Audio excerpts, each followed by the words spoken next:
Dan yang terbaru mungkin sebelum kita dimulai bahwa tahun ini ternyata memang dari hasil evaluasi secara komprehensif bersama ya Mhm antara, mhm PSSI, liga dan mhm juga, stakeholder terkait, mhm. musim ini memang kita belum, membuka. Nah, Jadi memang masih berjalan sama seperti, musim sebelumnya. Musim ini mungkin akan ada beberapa ini hasil kolaborasi kita dengan komite wasit, tapi ada wasit yang full time, wasit asing dari Jepang yang akan bertugas di, eee, Super League musim yang akan untuk datang. gelaran musim ini? Iya.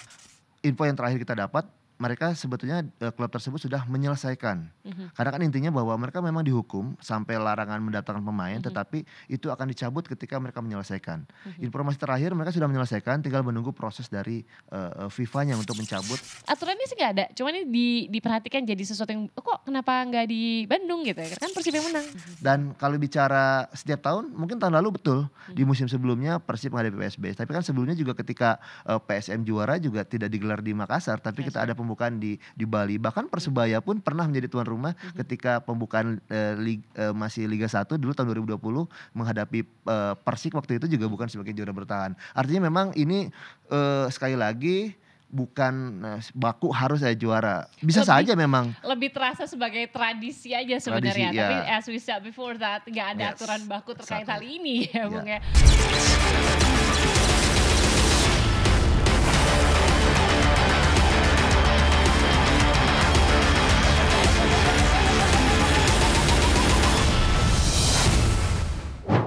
Halo soccer people, jumpa lagi di Soccer Lover yang hadir dengan informasi menarik dari dalam maupun dari luar lapangan hijau. Kali ini Soccer Lover bakal ngebahas gelaran BRI Super League musim 2025-2026 yang tinggal menghitung hari. Kasta sepak bola nasional akan dibuka hari Jumat 8 Agustus 2025. Nah, terkait hal itu untuk mengulas lebih jauh gimana sih penyelenggaraannya liga nanti, apa aja terobosan yang dilakukan di I-League gitu ya. Kita sudah bersama dengan Direktur Kompetisi I-League Asep Saputra. Bung Asep, apa kabar? Kabar baik. Waduh, luar biasa sehat ya Bung, ini udah lama nggak ketemu nampaknya sehat membara semangat nih ya. Alhamdulillah Iya harus dong, semangat. semangat karena bentar lagi beneran hitungan hari nih Jumat ya. Dan dengan nama baru, semangat baru ya kan luar biasa ini kayaknya ya. Persiapan apa sih tapi yang kira-kira sudah dilakukan I-League dalam menyongsong liga musim depan? Ya tadi kan sebagai pembuka aku sebutin namanya baru, ya Mmm, pasti semangatnya baru, apa aja yang baru yang disiapin? iya satu jelas Hmm, ya tadi namanya baru, mhm, tapi baru ini lebih kepada spirit-nya yang baru. yes, Kita rebrand, secara mhm, secara corporate-nya jadi I-League, mhm, kompetisinya pun kita menjadi Super League, artinya memang ada yes, spirit bagaimana nomor satu. Nah, mhm, kalau bicara persiapan dari sisi I-League sendiri jelas di era transformasi kita melakukan beberapa perbaikan. mhm, Karena goalnya kita harus ke depan bagaimana kompetisi kita menjadi lebih global, mhm, lebih baik dari semua aspek ya. Kita restructuring di korporat, lalu jadi kompetisi tentu ada beberapa hal yang perlu kita siapkan kaitan dengan menaikkan value kompetisi mhm. kita dari sisi aturan, dari sisi, permainan dan semua perangkat pendukungnya. Itulah memang sebetulnya ini hal yang biasa kita jalankan setiap akan musim bergulir, tetapi akan ada penguatan di beberapa hal gitu. Mhm mhm. Nah, terobosan-terobosan apa sih yang mungkin di musim sebelumnya nggak ada, sekarang di musim ini ada, dan kiranya apakah di musim depan ini banyak juga nih ngomongin nih, apakah di Mhm. musim depan akan banyak melibatkan, wasit asing apa gimana? Iya, itu salah satu yang juga mungkin atensi kita ya, Mhm bagaimana mhm. memperkuat kompetisi.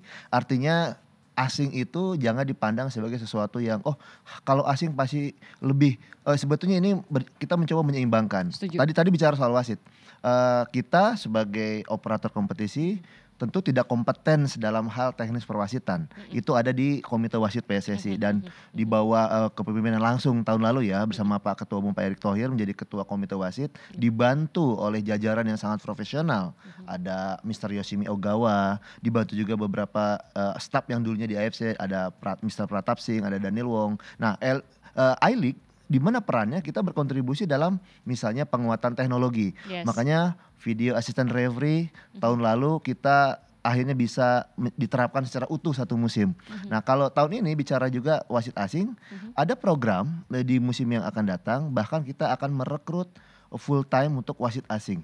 Jadi hitungan-hitungan kalau tahun lalu kan kita ada beberapa wasit misalnya dari Jepang, dari Uzbekistan yang setiap parsial kita tugaskan misalnya 3 kali, 4 kali. Nah musim ini mungkin akan ada beberapa ini hasil kolaborasi kita dengan komite wasit, tapi ada wasit yang full time wasit asing dari Jepang yang akan bertugas di Super League musim yang akan Untuk datang. gelaran musim ini. Iya. Tapi menarik tadi Bung Asep bilang kalau sebenarnya bukan berarti wasit asing itu lebih baik daripada wasit dalam negeri seperti itu ya. Nah, kualitas wasit sendiri gitu ya, takarannya untuk yang dalam negeri, adakah pencapaian-pencapaian atau certify yang harus mereka lulus untuk memenuhi kriteria sebagai wasit I-League? Iya tentu saja ya, saya pikir juga dari list wasit yang ada kita lihat kalau bicara pemain kan kita kelihatan nih, ada Racing Star.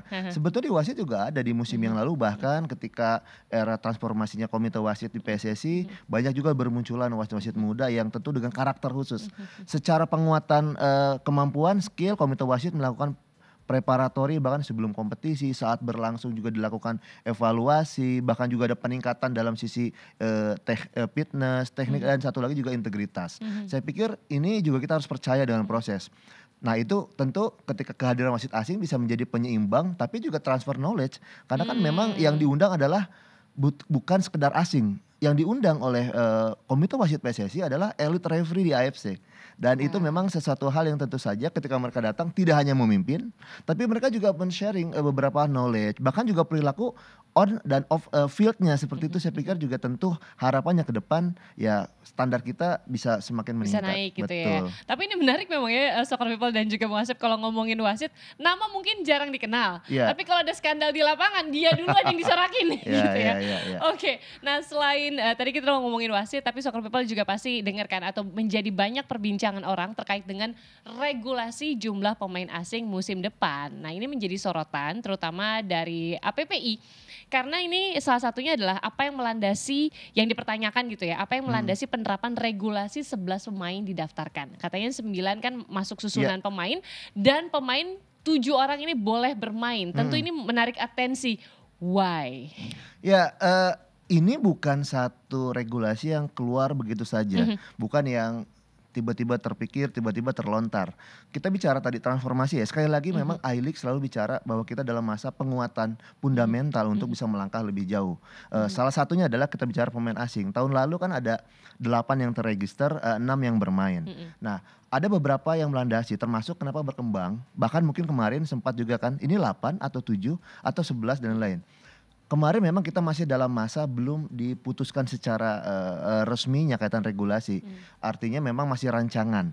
Klub punya aspirasi, makanya sempat ramai kan pasca RUPS kita, ini 8, 11. Lalu tadi ada reaksi juga dari beberapa publik. Tapi sekali lagi kita meletakkan ini kepada posisinya.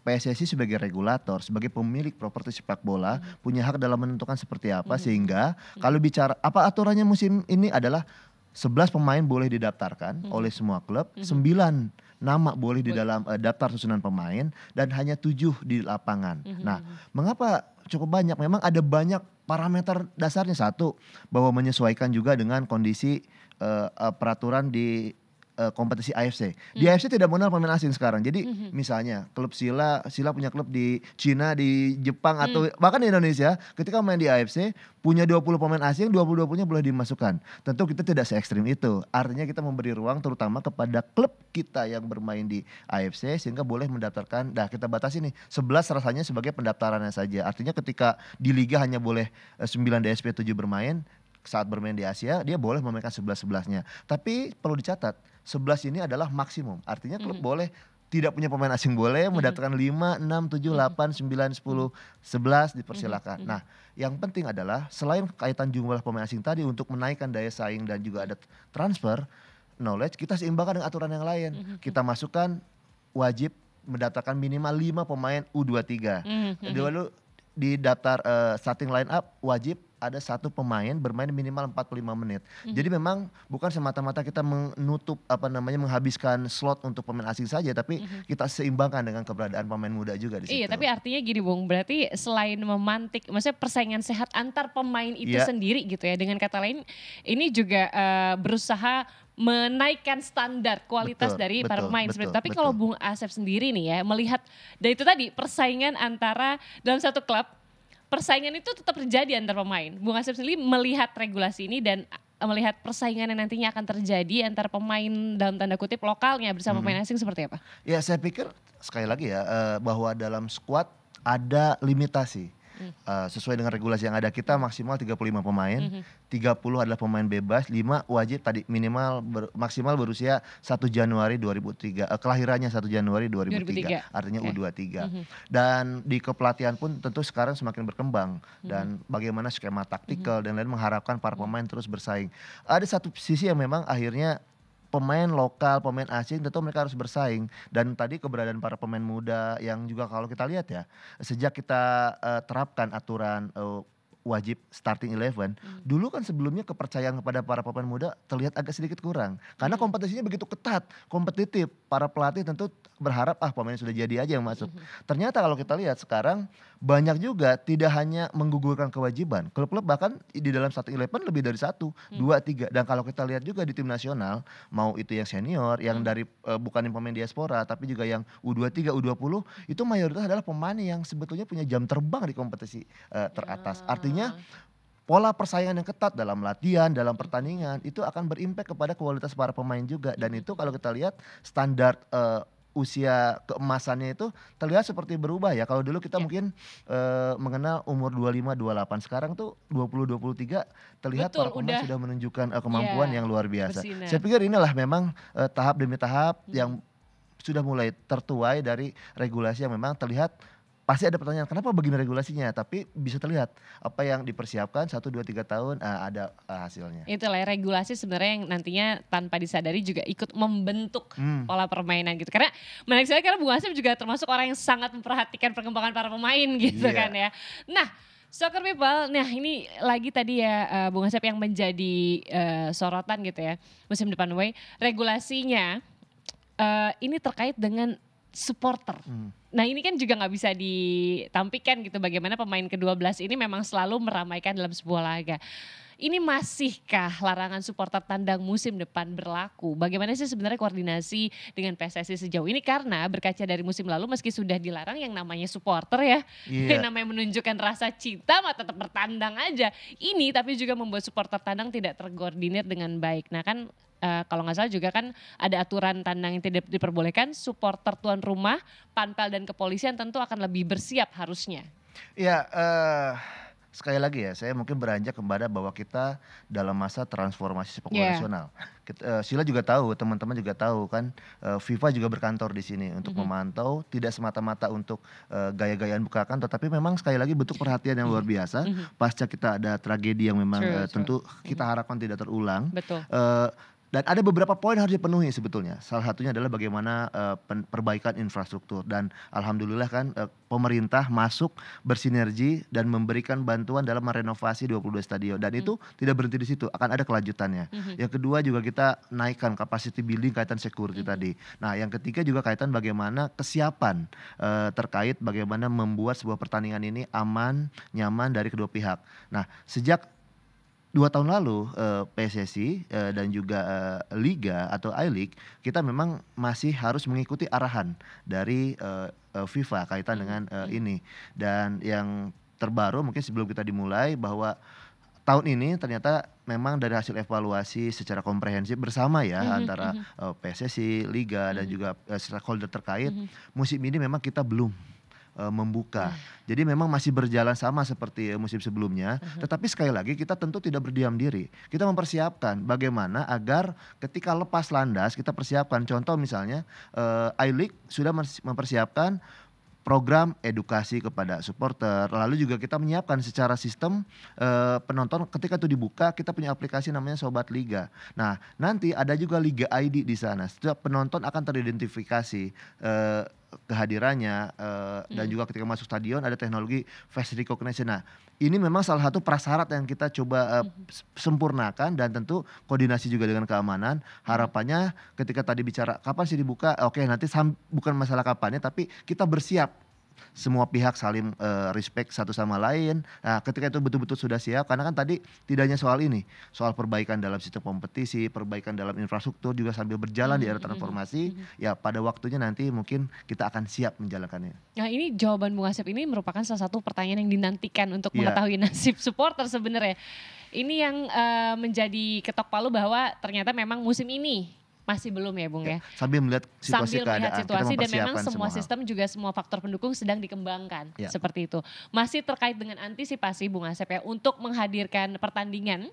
Itu kan selalu ada pertandingan yang mungkin ya ini laga yang cukup adem ayem tapi ada juga yang high risk. Iya. Nah, ini bagaimana I-League mengantisipasi misalnya Persija lawan Persib yang dengar-dengar itu kan nggak akan main di JIS ya. Nah, atau juga laga Arema lawan Persebaya. Bagaimana ini penayangan untuk laga-laga besar seperti ini? Ya, saya pikir sama ya, tapi prinsip dasar ya, kita tidak bisa meng-underestimate pertandingan apapun. Tadi bilangnya istilah kita mungkin adem ayem ya, tetapi 306 pertandingan di Super League That's true. nilainya sama, hanya memang tadi misalnya dari sektor keamanan, oke ada historical, ada Yes. high risk. Kita persiapkan tentu sebelum kompetisi pun kita sudah koordinasi dengan siapa? Dengan kepolisian, kaitan dengan pengamanan, kaitan dengan perizinan, lalu juga dengan para LOC atau Local Organizing Committee dari semua klub kita kumpulkan, kita pertemukan para stakeholder itu dengan tadi dengan government, dengan Kemenpora, dengan kepolisian, dengan expert dari luar juga kita match security officer. Nah, tentu sekali lagi dari sisi operasional kita melihat mengidentifikasi mana-mana match tadi yang memang butuh tadi perhatian ekstra Perhatian seperti yang khusus. Sila sampaikan. Nah, seperti apa langkahnya? Tentu security plan-nya berbeda. Nah, ada penyesuaian dari sisi infrastruktur, kita pastikan mampu mengakomodir tadi jumlah penonton atau mampu mengorganisir kaitan dengan evacuation plan-nya. Kalau tadi secara khusus menyebut pertandingan antara Persija Persib misalnya tidak ada di JIS, mungkin juga secara kalau kita lihat dari aspek security, dari aspek bagaimana kesiapan, mungkin Stadion Utama Gelora Bung Karno terlihat lebih mudah dalam lebih memungkinkan dalam hal organisir supporternya, bagaimana sisi keamanannya, evakuasinya. Saya pikir itulah salah satu buah dari analisa tadi. Sehingga analisa resikonya, asesmen terhadap beberapa dampaknya itulah yang memang kita siapkan. Siapa yang terlibat? Tentu Panpel, LIB, ALIK, PSSI dan juga kepolisian serta stakeholder yang lainnya. Nah, tapi terkait dengan hal itu juga Bung kan kemarin kalau nggak salah ini kan pernah melakukan kolaborasi dan edukasi yang berkaitan dengan para supporter gitu ya. Belum lama ini kan I-League melakukan pertemuan ya, betul dengan perwakilan supporter terkait hal itu. Mungkin bisa dijelaskan agenda ini kan kemarin baru di Jakarta. Ya. Apakah mungkin ini memang menjadi agenda yang akan berlanjut ke daerah-daerah selanjutnya, berikutnya? Betul sekali. Di awal Agustus ini sebagai implementasi bahkan.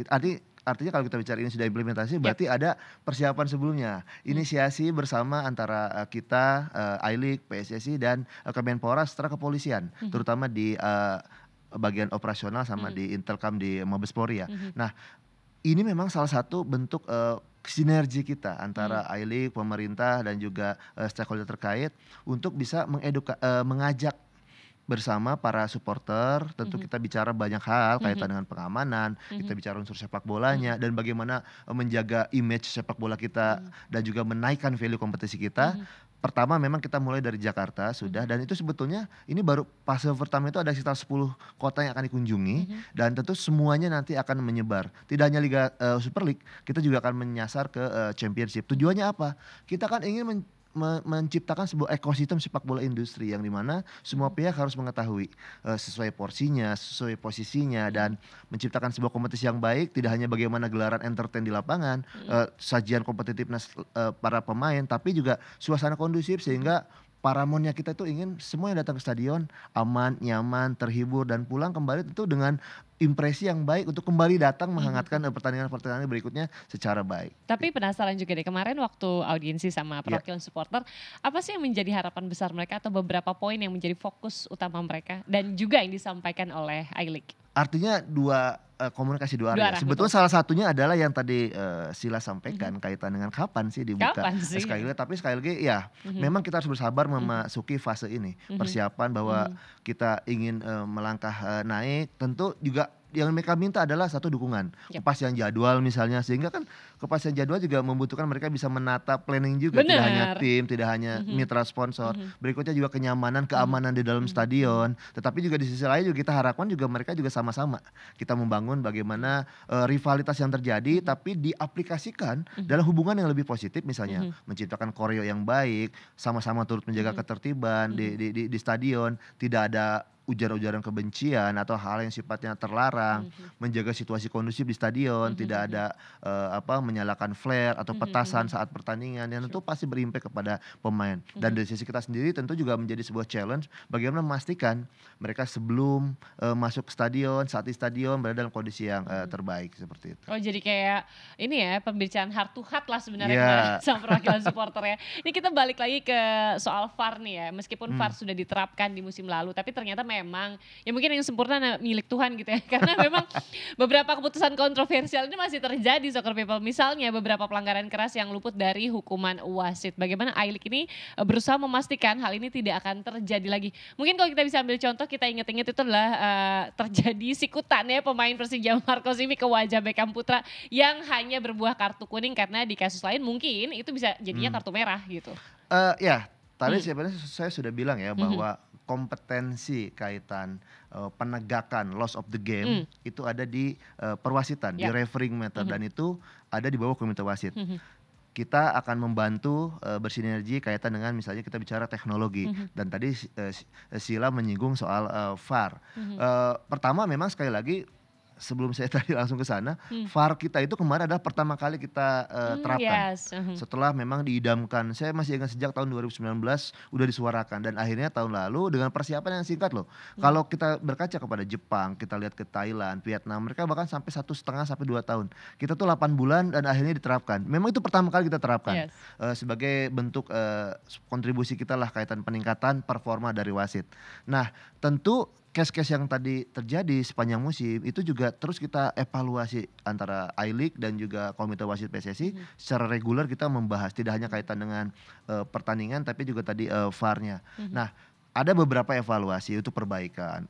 Kalaupun misalnya ada yang keliru atau application, misuse dalam hal penerapan, itu juga tidak hanya diskusi kita tapi disampaikan kepada wasit yang Sure. bersangkutan. Saya pikir ini part yang juga cukup positif yang kita harapannya tahun pertama tentu bukan hal yang mudah dalam penerapan, karena ada banyak juga kita temukan tantangan dalam hal teknologinya, dalam hal perwasitannya. Tapi ada satu data juga Sheila, bahwa Mhm. komite wasit merilis bahwa di tahun lalu kalau bicara kan keputusan yang setelah checking VAR ada yang sesuai, ternyata memang ada juga yang memang belum sesuai. Mhm. Nah, kalau bicara persentase tapi datanya adalah 89% keputusannya adalah tepat. Artinya memang ada 11% yang Yap. belum. Saya pikir kita harapannya ada perbaikan. Toh Mhm. sebelum Mhm. kompetisi ini pun kemarin tidak serta-merta kita libur. Mhm. Komite wasit mengundang seluruh wasit untuk melakukan perbaikan, diperlihatkan mana yang kurang Mhm. pas, Mhm. dan harapannya ke depan bisa tampil lebih perform lagi dan meminimalisir Mhm. kesalahan. Ya, kita lihatlah mudah-mudahan di musim ini akan lebih baik. Kita juga mencoba memberikan dukungan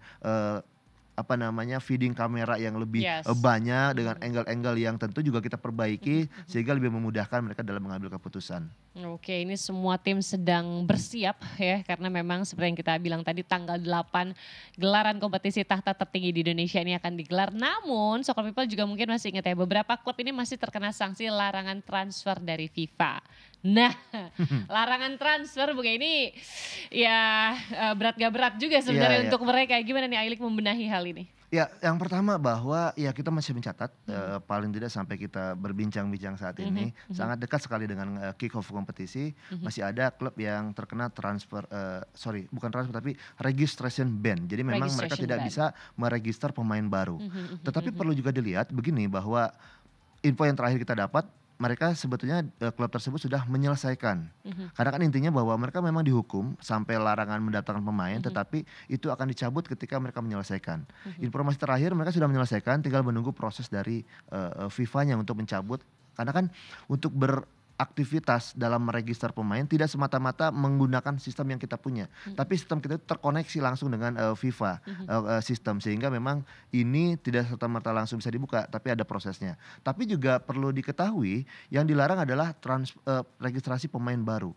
Artinya sebetulnya para pemain yang sudah terdaftar, yang masih ada Boleh. kontrak, itu masih dimiliki oleh diperkenakan untuk bermain bagi klub tersebut. Kan hal yang sama juga pernah kita lihat pernah ada terjadi di klub di Inggris, mereka dapat larangan transfer tapi mereka tetap bermain dengan pemain yang memang masih tersisa. Tapi mudah-mudahan sih hitung-hitungannya dalam beberapa waktu ke depan ini sudah bisa dicabut. Nah, kalau tadi bicara bagaimana membenahinya, saya pikir juga ini kaitannya dengan aspek finansial dalam klub licensing. Yes. Hanya memang dalam klub licensing kita menilai bagaimana, contoh misalnya ada laporan keuangan teraudit itu Januari Desember, tapi dalam perjalanannya tentu ada laporan-laporan interim yang seperti tadi misalnya ada overdue payable dan lain-lain. Nah, ini tentu kita coba perkuat sistem pengawasannya, termasuk juga memastikan, contoh misalnya kontribusi yang kita berikan kepada klub adalah ada syarat mereka harus juga menyelesaikan kewajiban-kewajiban mereka. Jadi Ada beberapa hal yang untuk bisa memastikan bahwa tentu harapannya tentu klub yang bermain di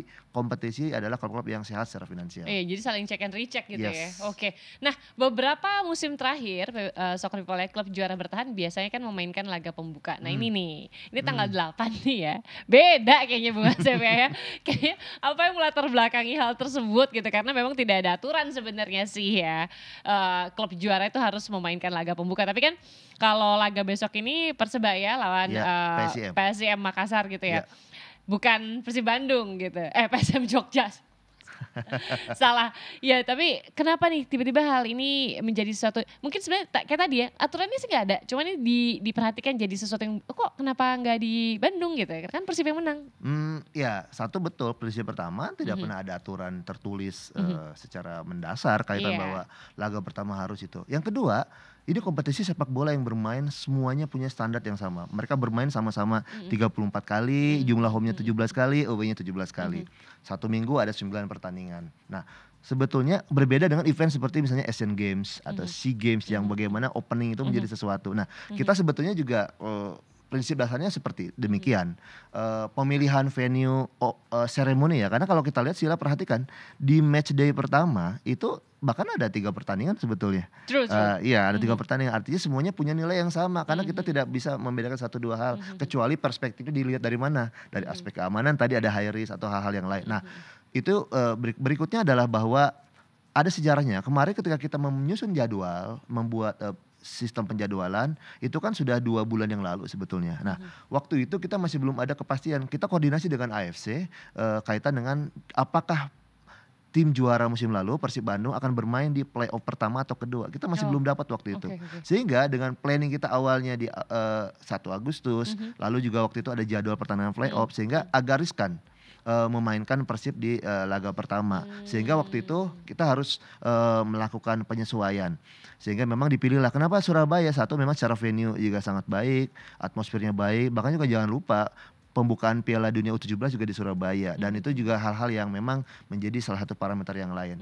Dan kalau bicara setiap tahun, mungkin tahun lalu betul di musim sebelumnya Persib menghadapi PSB, tapi kan sebelumnya juga ketika PSM juara juga tidak digelar di Makassar, tapi kita ada pembukaan di Bali. Bahkan Persebaya pun pernah menjadi tuan rumah ketika pembukaan masih Liga 1 dulu tahun 2020 menghadapi Persik, waktu itu juga bukan sebagai juara bertahan. Artinya memang ini sekali lagi bukan baku harus saya juara. Bisa saja memang. Lebih terasa sebagai tradisi aja sebenarnya. Tradisi, Tapi ya. as we said before that, nggak ada Yes, aturan baku terkait hal exactly. ini ya Bung ya. Tapi kalau kita lihat nih, dan juga banyak diakui lah, penyelenggaraan Liga dalam beberapa musim terakhir ini sebenarnya udah keren banget ya. Dimana kita lihat jadwalnya ini udah tersusun rapi sejak awal. Tadi Bung Asep juga sempat mention kalau sebenarnya jadwal tuh dibikin 2 bulan sebelumnya gitu ya. Nah, tapi bagaimana A-League ini membenahi soal jadwal, sebenarnya pengaturannya seperti apa sih? Soalnya kan kita ketahui juga banyak agenda-agenda yang sebenarnya kita khawatirkan bentrok sama Ya. timnas gitu. Yang pertama sih sekali lagi ya, ini memang kita apresiasi satu kepada pihak pemerintah juga dalam mendukung kita yang terkait, lalu juga kepolisian Republik Indonesia, dan juga tak lepas dari bagaimana peran dari Pak Ketua Umum PSSI Pak Erick Thohir yang dari awal sudah mengedur A-League dari 2 tahun lalu ya. Kita bikin jadwal dan harus sinkron. pertama antara PSSI atau Timnas dengan jadwal liga dan berikutnya adalah dengan Kamtibmas segala macam. Nah, kalau kita bicarain ini proses memang.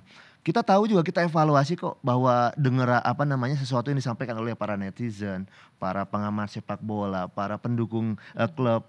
Ini gimana sih ngatur liga, ngatur jadwal kok kayaknya nggak bisa. Itu kan bertahun-tahun terjadi. Iya. Berikutnya juga kita mendengar harapan suara klub.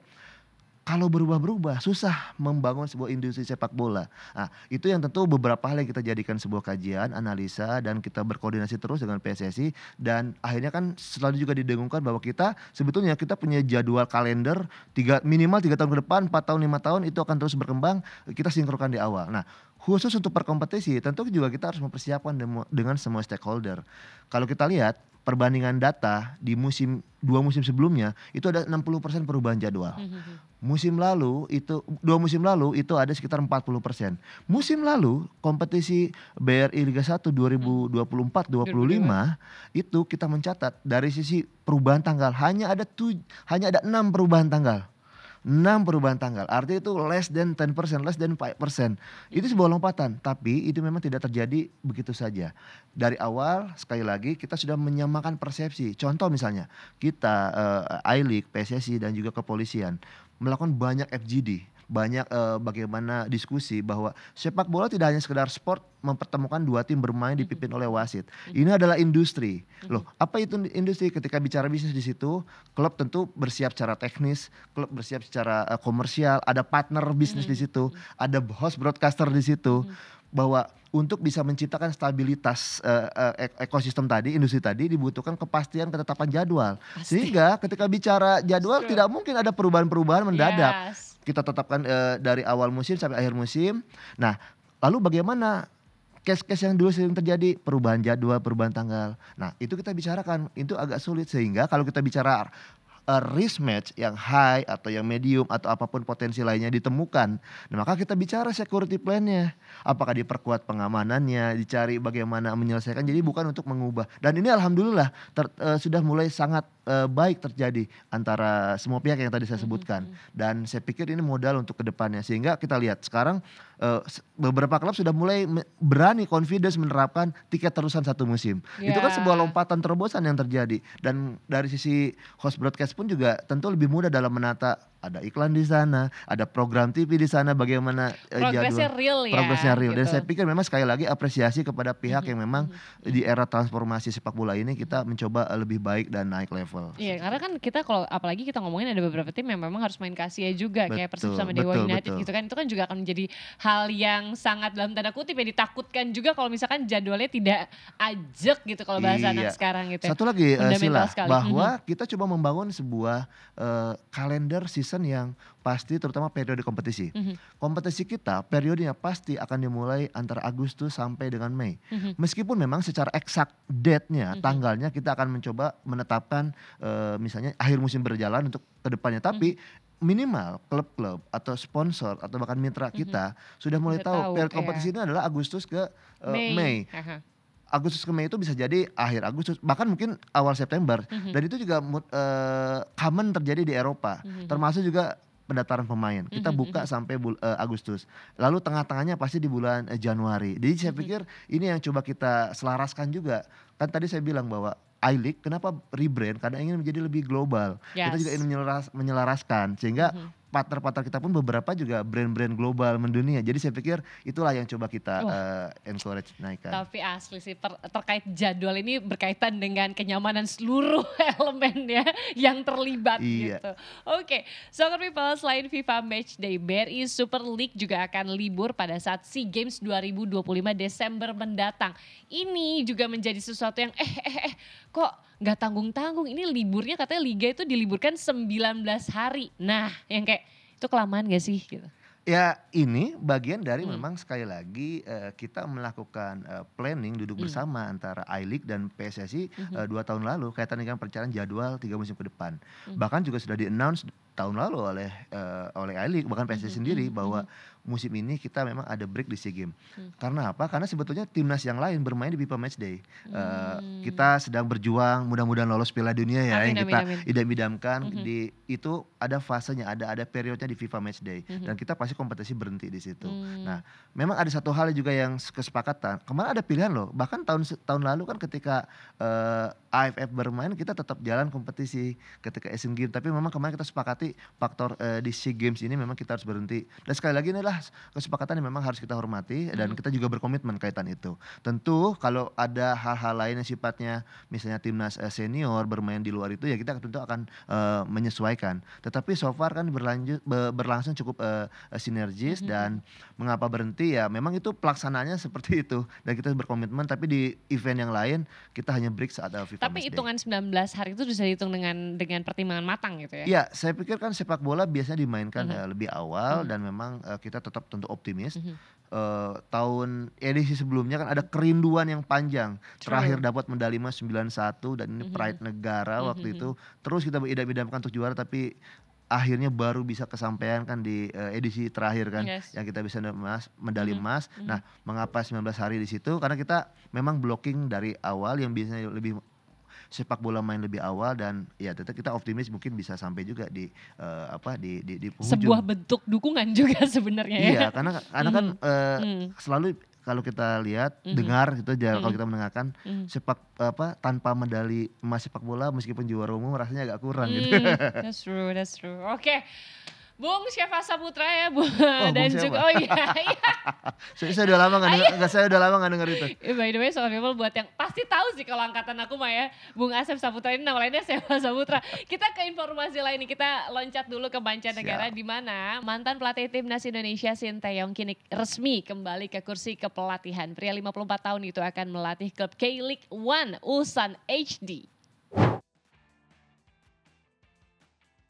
Sintayong menggantikan Kim Pan-gon yang baru saja dilepas oleh Ulsan HD. Ini imbas rentetan hasil buruk yang dialami klub pada musim ini. Padahal musim lalu Kim Pan-gon ini berhasil membawa Ulsan HD menjadi juara K-League One. Nah, saat ini Soccer People, Ulsan HD berada di posisi ke-7 klasemen dengan koleksi 31 poin dari 24 laga yang telah dijalani. Ini akan menjadi kali pertama Sintayong kembali menjadi pelatih di ajang K-League sejak tahun 2012. Terakhir kali ia menangani Songnam Ilwachuna yang kini bernama Songnam FC. Nah, ini selama melatih di Liga Domestik, rekor yang dicatatkannya adalah 58 kemenangan, 42 hasil imbang, dan 53 kekalahan.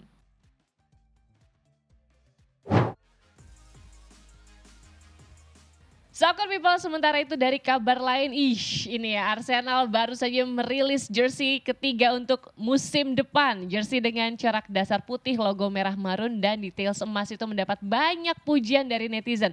Apalagi kerahnya yang elegan ini bikin pengen beli ya. Sekilas jersey ini kalau kita lihat tuh mengingatkan pada jersey tandang Arsenal musim 2007-2008. Setuju enggak? Nah, gila. Kalau dilihat cakep sih memang ya, Cakep ya. bersih, elegan gitu ya. Meskipun kalau kita lihat, oh ya sepatunya enggak ya. Apa-apa. Kalau bisa di zoom ini tim lawan ya. Oke. Tapi mau ngomongin soal jersey gitu, ini kan banyak yang dipuji nih Arsenal, jersey cakep ya, kayak elegan, bersih. Itu kalau kita lihat sebenarnya, aku juga notice kalau jersey-jersey di luar tuh lebih terlihat elegan karena nggak rame gitu. Oke. Nah di kita mungkin nggak salah juga gitu, cuman ada beberapa lah pasti ketika mungkin itu tim lagi banyak-banyaknya sponsor, ada juga yang ngomong, "Ini kok kalau jersey di kita tuh rame banget ya," gitu, kayak semua ditempel gitu. Iya iya. Itu ada aturannya atau gimana sih gitu Bung Asep mungkin? Iya iya mungkin tadi soal bicara estetis kali ya, Iya. artinya dan itu dikomparasikan misalnya kayak Heeh. contoh di AFC kan hanya boleh satu Nah iya, atau di liga heeh. lain satu. Tapi gini ya Sheila bahwa Mmm, kan sekali lagi kita berkembang, mencoba mhm, menapaki mhm, langkah menuju sepak bola industri. Ada banyak mhm, cara. mhm, Dulu pernah ada satu fase bahwa, operator atau PSSI mhm, memberikan apa namanya kayak bahkan dulu bahasanya bukan kontribusi, subsidi kepada klub menjalankan mhm, satu. mhm. Tapi setelah itu kan ada fase kita membuka ruang komersialisasi kepada klub. Jadi Iya. memang kita harus sekali lagi menapaki fase adalah bagaimana klub bisa memaksimalkan, memonetize semua Mhm mhm. aspek yang, berpeluang meningkatkan value dan revenue mereka. Nah sementara saat ini kita lihat di JRC memang saat ini belum kita atur secara khusus karena memang masih membutuhkan part itu untuk mereka terus mencoba berkreatif dengan mencari mitra untuk menjadi mendukung mereka berkompetisi karena memang cost-nya nggak mudah. Tapi tentu harapannya ini kita mencapai satu sustainability. Ketika sudah dicapai, kita udah mulai bisa mungkin nanti kalau tadi Sila bilang apakah bisa diatur? Bisa saja, tapi kita lihat dulu fasenya seperti apa. Kalau memang sudah dalam waktunya tentu bisa saja itu terjadi dan kan di sisi lain pun ada banyak space kaitan dengan potensi sponsor yang juga bisa dijalankan oleh klub. Iya, jadi maksudnya dengan kata lain bukan tidak mungkin nanti ke depannya dengan peraturan mungkin yang nantinya akan ada gitu ya suatu hari nanti dikemas lebih estetik atau dikemas dengan bentuk yang berbeda, nggak semua harus terpajang di baju gitu. Meskipun tetap keren sih kalau saya lihat. Meskipun sebenarnya ya ada itu dia tadi ya estetik ya. Ada yang kayak bilangnya lucu kok gitu ya, rame. Tapi mungkin ada juga yang kayak kalau itu tadi komparasi sama jersey luar kok berasa kalau kita keramaian banget gitu ya. Tapi itu satu lagi perkara selera dan nanti kita nantikan saja apakah memang nanti ada sebuah sistem yang mengatur terkait dengan hal ini gitu ya. Ada jersey yang udah diincar musim ini Bung Asep? Ya ada yang ditunggu sebetulnya. Tadi bahas Arsenal, saya pakai apa? Masih satu keluarga besar. Liverpool yang dipakai Liverpool. Wasit di Super League pun juga pakai brand yang sama. Ada satu lagi yang akan launching dengan brand yang sama. Wih, kita nantikan itu ya kira-kira apa sih. Tapi benar, kerja sama musim ini juga brandnya sama lah ya yang tadi ya. Oke, menarik sekali perbincangan kita kali ini Soccer People, tapi kayaknya cukup sampai sini. Kalau diterusin kita sih bisa ya 3 SKS lagi ya sampai besok. Tapi thank you banget Bung Asep ini di sela-sela waktunya yang sibuk bisa mampir ke Soccer Lover. Thank you Bung. Oke. Sehat selalu. Terima kasih Bung. Nah, kita akan jumpa lagi pastinya di lain waktu ya Soccer People. Jaga kesehatan, bahagia terus ya. Dah.